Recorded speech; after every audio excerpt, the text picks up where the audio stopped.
Assalamualaikum warahmatullahi wabarakatuh. Perkenalkan, nama saya Alfa Putri Nela Jamil. Si Ninur Aini. Saya Mutiara Angelina. Kami dari semester 2 paralel 1. Di sini kami ingin menjelaskan PPT puasa dari kelompok 4 yang akan kami kelompok 7 presentasikan juga sebagai tugas ujian tengah semester sesuai yang diberikan oleh dosen kami, yaitu Bapak Rizal Fahlevi. Oke, langsung saja kami mulai. Pengertian puasa. Puasa dalam bahasa Arab disebut dengan asyam atau asaum. Secara bahasa asyam artinya adalah al-imsak, yaitu menahan diri. Sedangkan menurut istilah yaitu beribadah kepada Allah Subhanahu wa taala dengan menahan diri dari makan, minum, dan pembatal puasa lainnya dari terbit fajar hingga terbenam matahari dengan niat karena Allah Subhanahu wa taala. Rukun-rukun puasa. 1. Niat. Niat puasa adalah keinginan atau tekad untuk melakukan puasa dengan tujuan untuk beribadah kepada Allah Subhanahu wa taala. Niat puasa harus dilakukan sebelum terbit fajar atau imsak dan harus jelas untuk puasa wajib atau sunnah, yaitu keinginan dalam hati untuk berpuasa karena Allah. Harus dilakukan setiap malam sebelum fajar, terutama untuk puasa wajib seperti Ramadan. Yang kedua, menahan diri dari hal-hal yang membatalkan puasa. 1.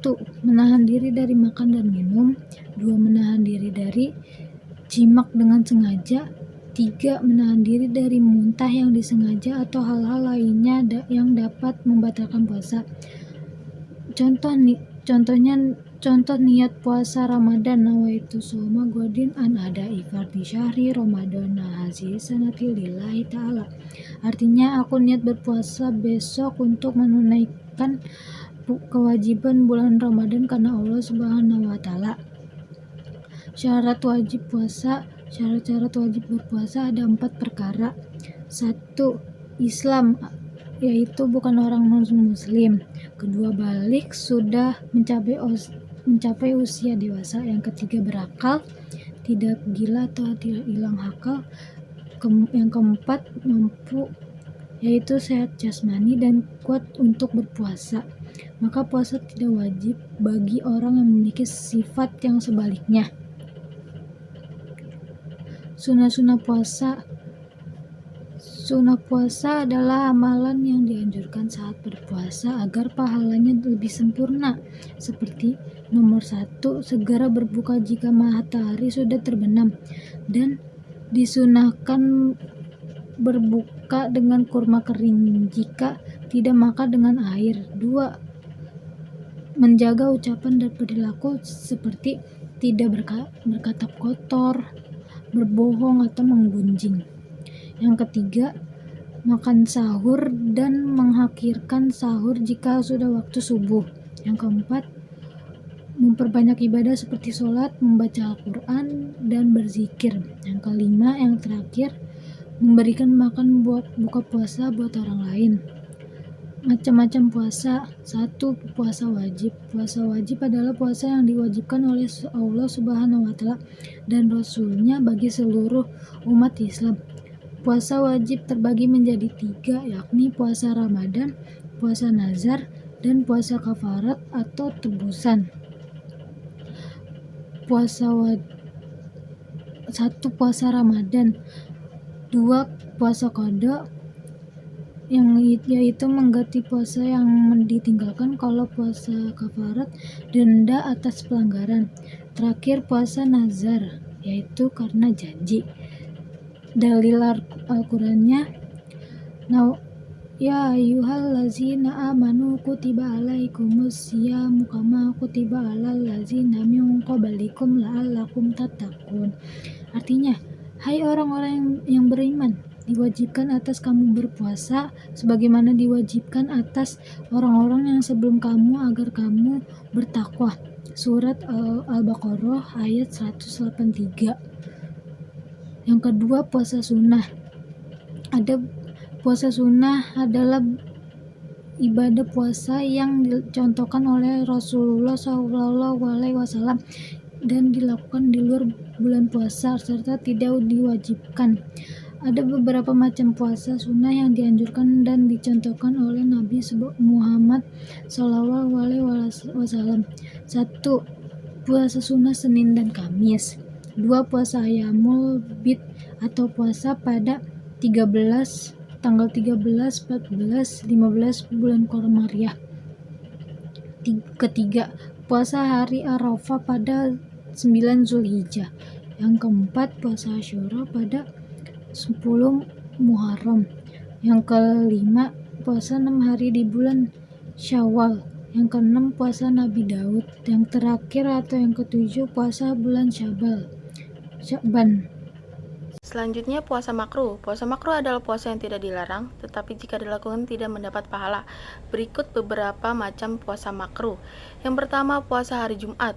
Meskipun tidak dilarang, dianjurkan untuk tidak berpuasa sunnah di hari Jumat. Yang kedua, puasa hari Sabtu. Sama seperti puasa hari Jumat, puasa sunnah di hari Sabtu juga kurang dianjurkan. Yang ketiga, puasa pada hari syak atau ragu, yakni puasa di hari yang meragukan, misalnya puasa pada 30 Sya'ban. Saat sebagian orang sudah menyatakan masuk 1 Ramadan, keraguan tentang awal Ramadan sebaiknya dihindari.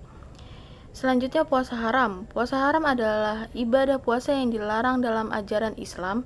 Berikut beberapa macam puasa yang haram. Yang pertama, puasa pada 2 hari raya, Idul Fitri dan Idul Adha. Hari raya merupakan hari untuk bersukacita dan beribadah dengan cara tertentu, bukan berpuasa.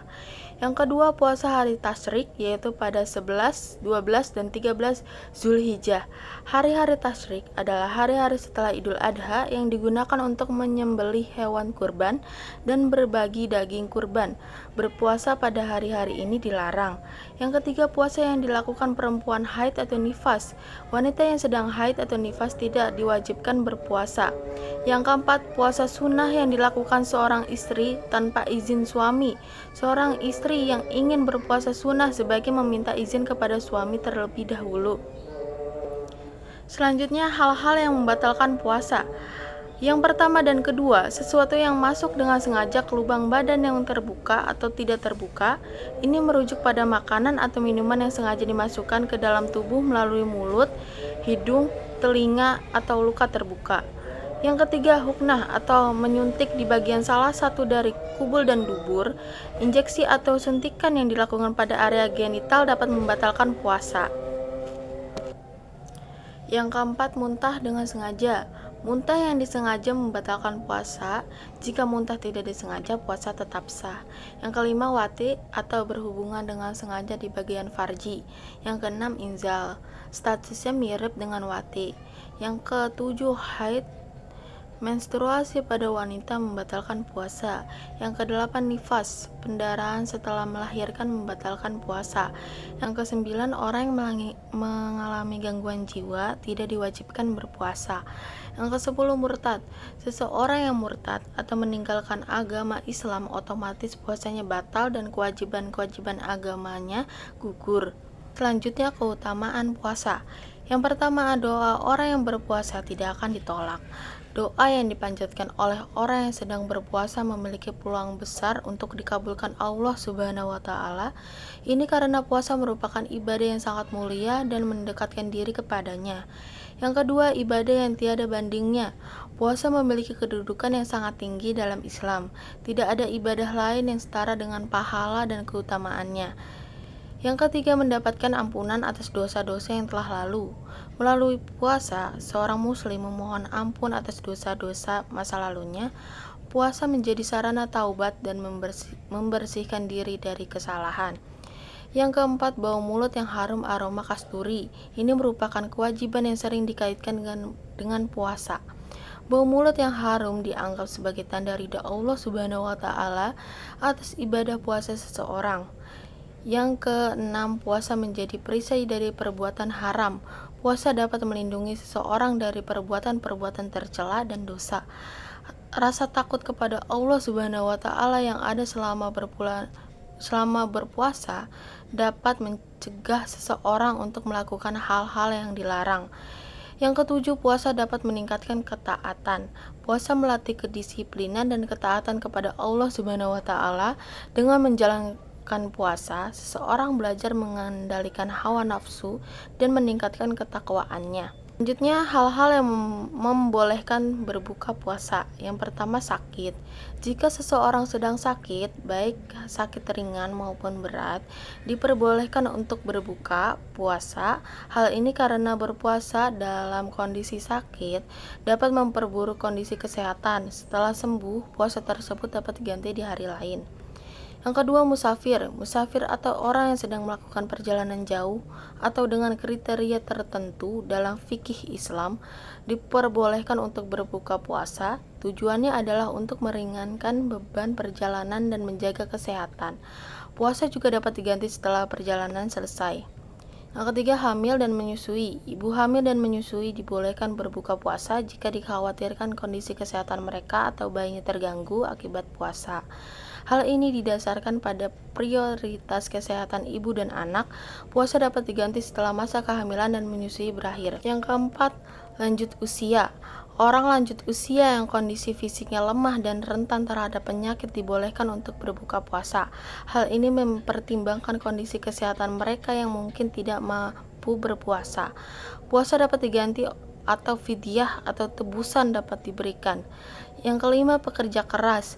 Orang yang bekerja keras secara fisik seperti pekerja bangunan atau petani dibolehkan untuk berbuka puasa jika dikhawatirkan pekerjaan tersebut akan membahayakan kesehatan mereka. Ini didasarkan pada pertimbangan keselamatan dan kesehatan. Mereka dapat mengganti puasanya kemudian. Yang keenam, wanita haid dan nifas. Wanita yang sedang mengalami haid atau menstruasi atau nifas atau masih nifas setelah melahirkan dibolehkan untuk tidak berpuasa. Hal ini karena kondisi tersebut merupakan kondisi alami yang dia alami wanita dan tidak wajib berpuasa. Selanjutnya saya akan menjelaskan tentang makruh saat puasa. Makruh sendiri berarti ditinggalkan mendapat pahala, dilakukan tidak mendapat dosa. Yang pertama yaitu mencicipi makanan. Meski tidak ditelan, ada risiko makanan masuk ke tenggorokan tanpa sengaja sehingga mendekati hal yang membatalkan puasa. Karenanya ini bersifat makruh. Yang kedua yaitu mengumpulkan ludah dan menelannya. Menelan ludah secara alami tidak membatalkan puasa, tapi jika sengaja dikumpulkan lalu ditelan itu dianggap menjijikan dan tidak sesuai dengan adab puasa.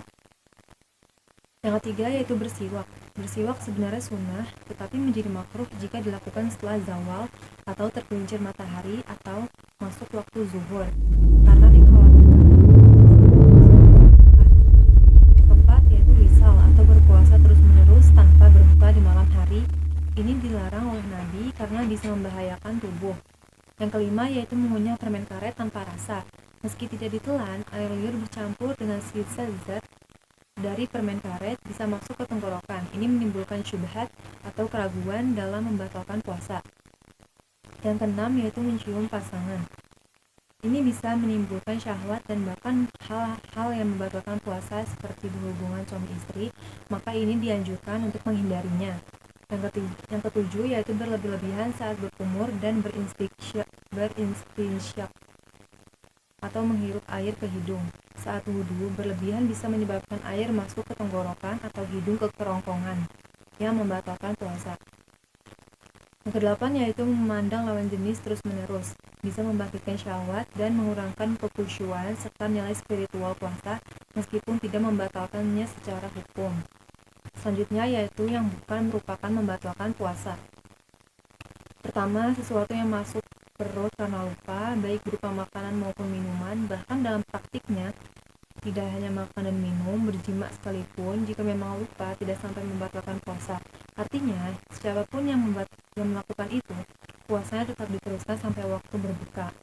Ini berarti hal-hal seperti makan, minum, atau bahkan berhubungan suami istri atau berjima yang dilakukan karena lupa tidak membatalkan puasa dalam Islam. Seperti dalil dari hadis Nabi, Rasulullah SAW bersabda, jika seseorang lupa lalu ia makan atau minum, hendaklah ia menyempurnakan puasanya, karena sesungguhnya Allah yang telah memberinya makan dan minum. Hadis riwayat Bukhari dan Muslim. Dan selanjutnya yaitu faedah dan hikmah puasa. Hikmah puasa yang pertama, peningkatan ketakwaan. Peningkatan ketakwaan dengan menahan diri, seseorang belajar untuk lebih taat dan takut kepada Allah. Tujuan utama puasa menurut Al-Quran, Quran Surah Al-Baqarah ayat 183 adalah agar menjadi orang yang bertakwa. Yang kedua yaitu melatih kesabaran. Melatih kesabaran selama puasa seseorang harus menahan rasa lapar, haus, emosi, dan hawa nafsu. Ini semua membutuhkan kesabaran yang cukup signifikan. Selanjutnya itu menumbuhkan rasa empati. Saat kita berpuasa, kita tidak minum dan makan. Di situ kita bisa merasakan bagaimana rasanya orang yang kekurangan tidak punya rezeki untuk membeli makanan. Dan kita di situ menumbuhkan rasa empati terhadap sesama. Selanjutnya yaitu membentuk karakter yang lebih baik. Selanjutnya yaitu faedah puasa. Yang pertama yaitu pengampunan dosa. Dalam hadis riwayat Bukhari dan Muslim, Rasulullah Shallallahu Alaihi Wasallam bersabda bahwa siapa yang berpuasa karena iman dan mengharap pahala dari Allah, maka dosa-dosa yang telah lalu akan diampuni. Ini menunjukkan puasa adalah sarana penyucian jiwa dan penambah kesalahan. Yang kedua yaitu pahala bersifat ganda. Dalam hadis qudsi, Allah berfirman, puasa itu untukku dan aku sendiri yang akan membalasnya. Artinya, puasa tidak terbatas dan pengorbanan hamba dalam menahan diri dari makan dan minum, serta hawa nafsu demi Allah. Yang ketiga yaitu manfaat kesehatan. Secara medis, puasa terbukti memberi manfaat seperti detoksifikasi tubuh, memperbaiki metabolisme, menurunkan berat badan, dan meningkatkan fungsi otak. Saat tubuh tidak terus-menerus mencerna makanan, organ-organ pencernaan dapat beristirahat dan melakukan regenerasi sel. Selanjutnya yang keempat yaitu menghilangkan kecemburuan sosial. Ketika seseorang merasakan lapar dan haus, ia lebih mampu memahami penderitaan orang-orang tidak berada dan termotivasi untuk membantu. Hal ini mengurangi kesenjangan dan kecemburuan sosial karena tercipta rasa kebersamaan dan saling peduli. Selanjutnya yaitu kesimpulan dan hikmah. Puasa mengajarkan kita untuk taat kepada Allah dan menahan diri dari makan, minum, dan hal-hal buruk lainnya. Selain itu, puasa membantu kita membentuk dan menjadi lebih sabar, ikhlas, dan mengendalikan nafsu. Ini juga waktu untuk membersihkan hati dan jiwa, mendekatkan diri kepada Allah, serta meningkatkan ibadah. Puasa membuat kita lebih empati terhadap orang yang kurang beruntung dan mendorong kita untuk berbagi. Selain manfaat spiritual, puasa juga berdampak bagi kesehatan tubuh, seperti memberi waktu bagi sistem pencernaan untuk beristirahat. Secara keseluruhan, puasa mengajarkan kita untuk bersyukur, lebih peduli kepada sesama, dan menjadi pribadi yang lebih baik. Mungkin cukup sekian dari kami. Terima kasih. Kurang lebihnya mohon maaf. Wassalamualaikum warahmatullahi wabarakatuh.